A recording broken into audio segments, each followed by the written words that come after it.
Kolkata garden rich अंचल में भुशुड़ा निर्माणाधीन 5 महला कोठा कोठा भुशुड़ी 2 जनकर मृत्यु होता बेले 20 ରୁ 25 जन आहत होती भग्नांश तले आउ 6 जन लोक चापी हो रही सूचना मिली। आहत मानक निकटस्थ मेडिकल भर्ती करा जायछि।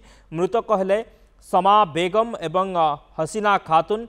कोलकाता म्युनिसिपालिटी अंचल में थिबा गार्डेन रिच अंचल में एक निर्माणाधीन 5 महला कोठा गत राति हठात भुशुड़ी पड़ा। कोठा चारिपाखरे छोट छोट झुंपुड़ी थिबा बेले कोठाटी एक झुंपुड़ी उपरे पड़ जाइथिला।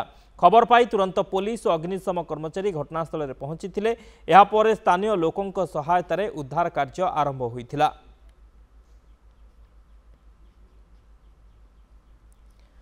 भुशुड़ा 5 महला कोठा कोलकाता गार्डेन रिच अंचल में 5 महला निर्माणाधीन 5 महला कोठा भुशुड़ी पड़ी। 2 जनकर मृत्यु होता बेले 20 ରୁ 25 जन आहत होता सूचना।